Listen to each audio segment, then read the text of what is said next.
Hey everybody! With hunting season upon us, I wanted to make a video about what it's like to be the wife of a hunter. And I was not raised in a hunting family. My dad loved to fish. That's what we did together. He would tie flies in the basement, and I don't know, it was one of my absolute favorite things to do with my dad. And so when I met my current husband, we met through Tinder. And I don't recall him really having anything about hunting and such on his profile. I liked his profile because he said he was a hardworking man, and he seemed to have a really down to earth life. Didn't look flashy or materialistic and seemed like an overall good dude. So after we met, he said, "I'm a hunter." And I said, "Oh, okay, that's cool." And I went into his home, and he had mounts on the wall, duck mounts and things like that. And so he primarily hunts geese, ducks, things that you can eat, and not deer because that's not his forte. And so I said, okay, whatever. It didn't bother me. I'm a birder, so I love birds regardless.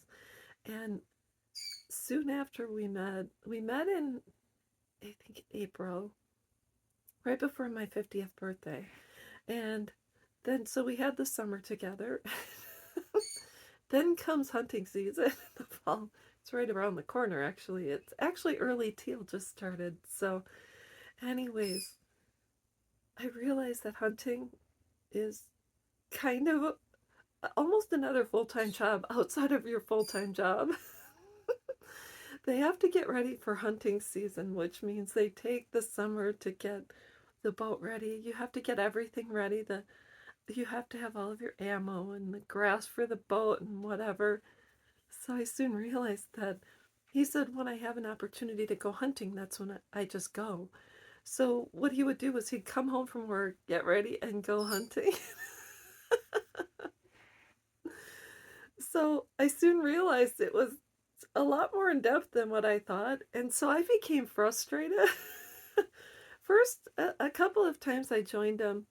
I didn't never shoot a weapon per se outside of the military unless we were at the range and we were doing target practice. But I went pheasant hunting with him, putting muck boots on and overalls and walking through the muck and stuff. That's not my cup of tea. And then he asked me if I wanted to go jump shooting with him, and you're in a two-person canoe, and one person shoots and the other person mans the watercraft. And I soon realized he wasn't kidding when he said I was going to do all of the work. So, anyways, when I it took a while, I should say, to grasp the concept, and I have to admit I struggled because I don't, when my husband goes hunting, I don't go out to the bars and join other women. I was excited to be married to my person and best friend. He's go ahead now going hunting. I'm like, okay. So I realize he does need this to go blow off some steam, or to, this is what he does.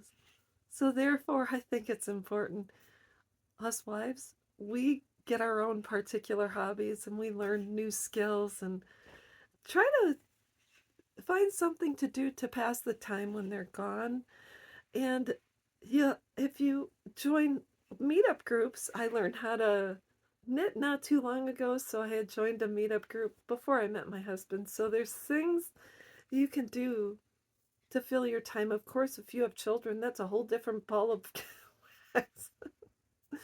And I'm not sure what to do in that case, but he says, well, the one thing he said, I should say, when I expressed my frustration, is he said, I told you I was a hunter. And I said, I can tell you that I'm going to give birth, but you have no idea what labor pains are. So, anyways, that's just a thought. You guys can come to a happy medium, let's hope, because there should be some give and take in every healthy relationship. So, that's all I've got, and I'll be